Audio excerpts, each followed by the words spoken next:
আজকে আরেকটি টিপসের ভিডিওতে অনেক অনেক স্বাগত। আজকে এমন কিছু টিপস শেয়ার করতে চলেছি সারা দিনের অনেক কঠিন কাজকে সহজ করে তুলবে, নিজেদের জন্য টাইম বের করে নেওয়া যাবে আর জিনিস ফেলে না দিয়ে কি করে কাজে লাগাতে পারি। টিপসগুলো দেখলে আমার মনে হয় প্রত্যেকেরই উপকার হবে, তাই ভিডিওটা স্কিপ না করে পুরো ভিডিওটা দেখবে। যারা আমার ভিডিও রোজ দেখো তাদেরকে অসংখ্য ধন্যবাদ, আর যারা প্রথম দেখছো তাদেরকেও ধন্যবাদ। বন্ধুরা, আজকে প্রথম টিপস দেখলে সত্যিই অবাক হবে। এই যে ছোট পুরনো টুপিগুলো আছে বাচ্চাদের মাথাতে যখন এই টুপিগুলো সেট হয় না, তখন কিন্তু আমরা ঘরে অনেক দিন স্টোর করে রাখি, না হয় ফেলে দেই কিংবা কাউকে দিয়ে দেই। এইগুলো দু একটা রেখে দিলে আমাদের অনেক কাজে লাগে। যেই টুপিগুলো কানে বাঁধার সিস্টেম আছে সেইগুলোতে সুতো লাগানোর দরকার নেই, আর যেইগুলোতে কানে বাঁধা সিস্টেম নেই সেইগুলোতে একটা সুতো লাগিয়ে নেবে। যার বাড়িতে যেরকম থাকে। টুপিটাতে কান বাঁধার সিস্টেম নেই, আমি একটা সুতো লাগিয়ে তোমাদের দেখিয়ে দিচ্ছি। এই টুপিটা ফেদারের, সেই জন্য সুতোটা ঢুকে যাচ্ছে।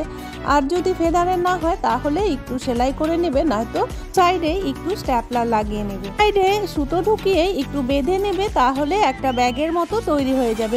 অনেক সময় দেখা যায় মোবাইল চার্জে দিই, আমরা চার্জে দেওয়ার পর মোবাইলটা কোথায় রাখবো সেই জায়গাটা থাকে না।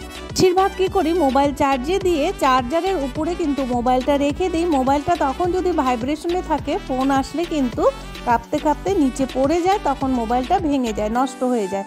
আর ছোট বাচ্চা থাকলে অনেক সময় দেখা যায় টানাটানি করে, তখন মোবাইলটা পড়ে ভেঙে যায়। দেওয়া টুপি দিয়ে একটা ব্যাগ বানিয়ে মোবাইল চার্জে দিলে কখনোই মোবাইল নিচে পড়বে না আর নষ্টও হবে না। তাই এইরকম হামল দিস্তা আমরা অনেকেই ব্যবহার করি শুকনো মশলা করার জন্য। আর আমরা যখন কিচেন স্ল্যাপে জোরে জোরে এটা মশলা করতে যাই, তখন কিন্তু কিচেন স্ল্যাপের উপরে অনেকটা চাপ করে ফেটেও যেতে পারে।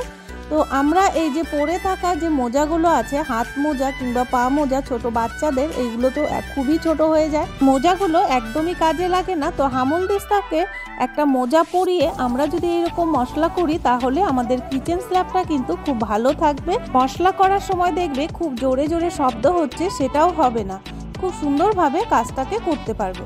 প্রত্যেকটা বাড়িতেই মেয়ে বউরা শাড়ি পরে, শাড়ির সাথে ব্লাউজ থাকে। আর আমাদের একটা দুটো তো আর শাড়ি থাকে না, প্রত্যেকটা শাড়ির সাথে প্রত্যেকটা ব্লাউজ ম্যাচিং থাকে। তো এই শাড়ির ব্লাউজগুলো ঘরে পরে থাকতে থাকতে দেখবে যে হুকগুলো আছে সেইগুলো জং পড়ে যায়। প্রায় এখন কিন্তু বেশি শাড়ি পরা হয় না, বেশিরভাগ সালোয়ার পরেই আমরা ঘরের থেকে বেরিয়ে যাই খুব তাড়াহুড়োর মধ্যে। তো অকেশনালি বা ধরো মনে হলো যে আজকে শাড়ি পরবো, তো ব্লাউজটা যখন আমরা পরতে যাই দেখি যে হুকটা নষ্ট হয়ে গেছে, জং পড়ে গেছে, লাগছে না, অনেক সময় ভেঙেও যাচ্ছে। তো তোমরা যদি এই ছোট্ট টিপসটি অ্যাপ্লাই করো, কখনো আর ব্লাউজে তোমাদের হুকে জং পড়বে না। প্রত্যেকের ঘরেই নেল পালিশ থাকে, আমরা যদি একটু করে হুকের মধ্যে নেল পালিশ লাগিয়ে রাখি, তাহলে আর দেখবে কোনোদিনও হুকের মধ্যে জং পড়ছে না। আর আমরা যখন যে শাড়ি পরতে যাব, সেই শাড়িতেই আমরা ব্লাউজটা ম্যাচিং খুঁজে পাবো, আর নষ্ট হবে না। কালারিং হোক কিংবা হোয়াইট কালারের নেল পালিশগুলো যে আছে, যেটা থাকবে সেটাই লাগিয়ে রাখতে পারো। আমার ঘরে সাদা নেল পালিশ ছিল বলে আমি লাগিয়ে দিলাম। একটা ব্লাউজ তোমরা দেখতেই পাচ্ছ আমার হাতে, যে দীর্ঘদিন ঘরে থাকতে থাকতে কিন্তু জং পড়ে গেছে। থাকলে অবশ্যই এই টিপসটি অ্যাপ্লাই করে দেখতে পারো। বন্ধুরা, পরের টিপসটি কিন্তু খুবই ইম্পর্টেন্ট, কারণ প্রত্যেকের বাড়িতেই এটা খুব দরকার হয়। প্রত্যেকের বাড়িতেই নারকেল তেল থাকে, নিয়ে নেবে কয়েক ড্রপ নারকেল তেল। আর উজালা কিন্তু প্রত্যেকের বাড়িতেই থাকে। সাদা জামা কাপড় কাচার পর আমরা যে উজালাটা ব্যবহার করি, সেটাই কয়েক ড্রপ নিয়ে নেবে। এই দুটো উপকরণকে ভালো করে মিশিয়ে নেবে। একটা চামচ দিয়ে উজালা আর নারকেল তেলটা খুব ভালোভাবে মিশিয়ে নেবে। তোরা যে সলিউশনটি তৈরি করছি আর যে কাজে লাগাবো, এটা যদি বাইরে থেকে কিনতে যাও অনেকগুলোই টাকা খরচা হয়ে যাবে। আর বাড়িতে থাকা মাত্র দুটো উপকরণ দিয়ে এমন একটি সলিউশন তৈরি করে নেওয়া যায়, যেটা আমাদের প্রত্যেকটা পরিবারের একটু হলেও খরচা কমবে। বন্ধুরা, এই ছোট বাচ্চাদের যে কালো জুতোগুলো হয়, স্কুলে পড়ে যায়, তারপর এমনি ঘুরতে গেলেও পড়ে যায়, তখন কিন্তু এরা এত দৌড়ঝাঁপ করে জুতোগুলো কিন্তু ভীষণভাবে নোংরা হয়ে যায়। প্রথমে জুতোর উপরে যে ধুলোগুলো পড়েছে সেইগুলো শুকনো কাপড় দিয়ে মুছে নেবে, না হলে কিন্তু বসে যাবে ধুলোগুলো, দেখতে বাজে লাগবে। তাহলে আর নারকেল তেল দিয়ে যে রেমেডিটা তৈরি করেছি, সেটাই এবার একটা তুলো কিংবা কটনের কাপড়ের সাহায্যে তো যেইভাবে পালিশ করে সেইভাবে পালিশ করে নেবে, তাহলে দেখবে জুতো একদম নতুনের মতো চকচক করছে। স্কুলে প্রত্যেক দিন জুতো পলিশ করে পরে যেতে হয়, না হলে কিন্তু স্কুলে ঢুকতে দেয় না। সেই জন্য আমরা যদি ঘরের এই ছোট্ট জিনিস দিয়ে এত সুন্দর কাজটা করে নিতে পারি, তাহলে আর আমাদের বাইরে থেকে বেশি টাকা খরচা করে পালিশ কিনতে হয় না। জুতোর পালিশ বেশি লাগালে জুতোও কিন্তু খুব তাড়াতাড়ি নষ্ট হয়ে যায়। বন্ধুরা, প্রমাণ কিন্তু তোমাদের চোখের সামনেই দেখতেই পাচ্ছ, জুতোটা কিন্তু একদম নতুনের মতো হয়ে গেছে। তোমাদেরও যদি ভালো লাগে অবশ্যই এই টিপসটি অ্যাপ্লাই করতে পারো। বন্ধুরা, শ্যাম্পু কিন্তু আমরা সকলেই ইউজ করি, আর এই পাতার শ্যাম্পুগুলো আমরা যখন ইউজ করি তখন দেখা যায় যে পুরোটা শ্যাম্পু লাগেনি, অর্ধেক লেগেছে আর অর্ধেকটা পাতাতেই পড়ে আছে। তো সেই শ্যাম্পুটা আমরাই এইভাবেই ফেলে রাখি। এখন কিন্তু সেই শ্যাম্পুটা আর অন্য কাজে লাগানো যায় না।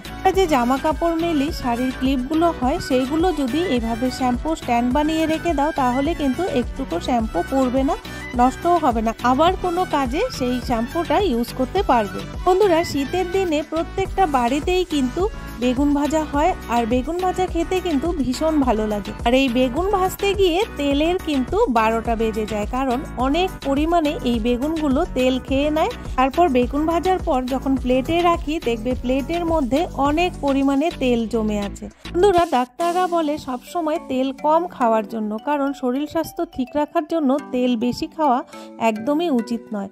তো প্রথমে বেগুনটাকে চাকচাক করে কেটে তারপর একটু দাগ দাগ করে নিচ্ছি। একদম কম তেলে আজকে বেগুন ভেজে তোমাদের দেখাবো। তো শীতের দিনে বেগুন ভাজা মিস করা যাবে না, কারণ বেগুন ভাজা খেতে ভীষণ ভালো লাগে। আর বেগুন ভাজাতে যে পরিমাণে তেল থাকে সেই তেলগুলো যদি আমরা খেয়ে নিই তাহলে কিন্তু প্রত্যেকের শরীরে কোলেস্ট্রল গেস্ট হিসেবে এসে থেকে যাবে, আর কিন্তু যাবে না। তাই বন্ধুরা, আমরা যদি একটু চেষ্টা করি খাওয়াটাও বন্ধ করব না, কিন্তু তেলটাও কম খাবো।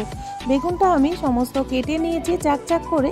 এবার বেগুনের মধ্যে দিয়ে দেবে, ঘরে যদি থাকে কর্নফ্লাওয়ার তাহলে দিয়ে দেবে, বেগুনের পরিমাণ অনুযায়ী দেবে 1 চামচ কর্নফ্লাওয়ার কিংবা আটা কিংবা ময়দা। তোমাদের বেগুন যতগুলো হবে সেই পরিমাণ অনুযায়ী দিয়ে দেবে। তারপর বেগুনের মধ্যে যা যা দেয়, নুন, চিনি, হলুদ, লঙ্কার গুঁড়ো এইসব দিয়ে ভালো করে মেখে নেবে। বেগুন ভাজার পর যখন আমরা প্লেটে রাখি মাঝখানের জায়গাটা দেখবে বেগুন থেকে সরে গেছে। চালের গুঁড়ো, কর্নফ্লাওয়ার কিংবা আটা ময়দা দিয়ে যদি বেগুন ভাজার আগে মেখে নাও তাহলে বেগুন ভাজার পর মাঝখানের জায়গাটা সরে যাবে না।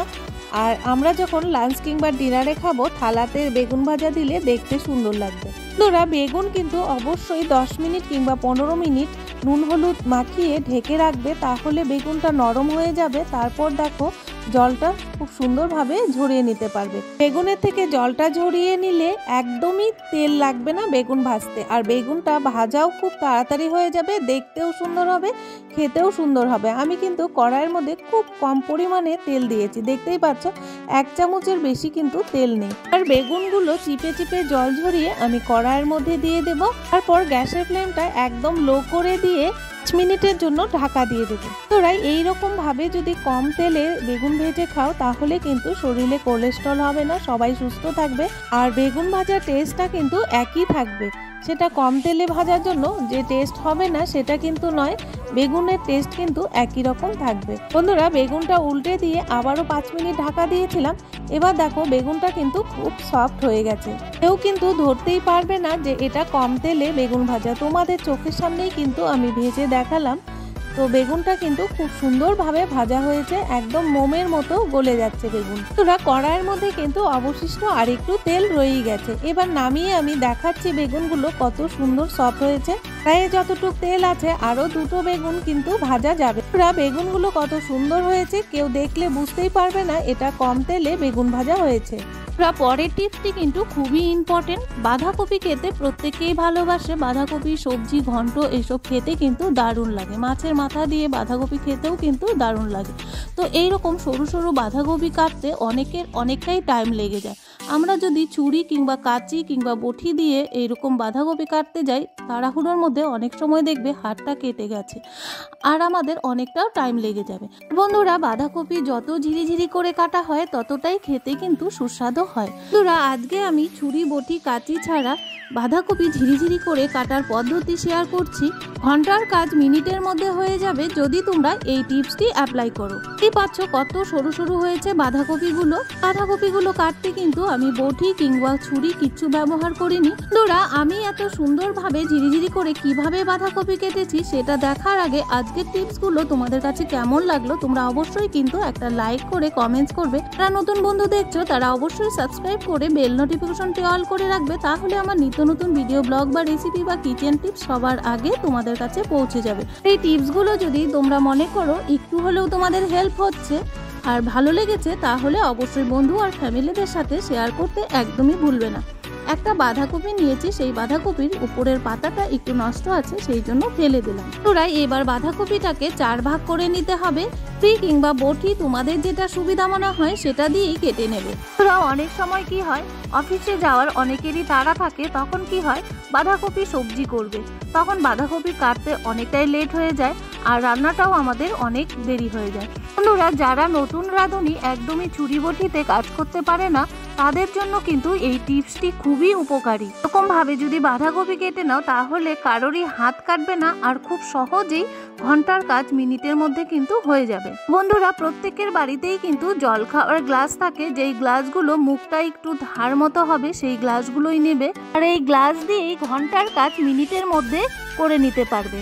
বেশিক্ষণ কিচেনেও থাকতে হবে না, খুব তাড়াতাড়ি রান্না করে বেরিয়ে আসতে পারবে। যদি মনে করো বাঁধাকপি সবজি করবে তাহলে একটু বড় বড় করে কাটতে হয়, তখন একটু বড় বড় করে নেবে। দেখতেই পাচ্ছ এই যে বড় বড় করে একটু কেটে নিয়েছি, এবার আমি ঝিরিঝিরি করে তোমাদের কেটে দেখাচ্ছি। তোমরা যদি চাও বাঁধাকপি একটু বেশি ঝিরিঝিরি করবে তাহলে এক হাত দিয়ে বাঁধাকপিটাকে চেপে ধরবে, আরেক হাত দিয়ে গ্লাসটাকে খুব তাড়াতাড়ি বাঁধাকপির উপরে ফেলবে, তাহলে দেখবে কপিগুলো খুব সরু সরু হয়েছে আর দেখতেও খুব সুন্দর হয়েছে। বন্ধুরা, সবজি কাটা যদি সুন্দর হয় তাহলে দেখবে রান্নাটাও খুব সুন্দর হয়েছে। দেখতেই পাচ্ছ কত সরু সরু ভাবে বাঁধাকপিগুলো হয়েছে। এক হাতে আমার বড় বড় করে কাটা বাঁধাকপি, আরেক হাতে কিন্তু সরু সরু করে কাটা বাঁধাকপি। বন্ধুরা, একটা গ্লাসের সাহায্য নিয়ে আমরা বড় বড় অনেকগুলো বাঁধাকপি একসাথে ঘন্টার কাজ মিনিটের মধ্যে করে নিতে পারবে। আমার ভিডিও ফার্স্ট থেকে লাস্ট পর্যন্ত দেখলে তাদেরকে অসংখ্য ধন্যবাদ।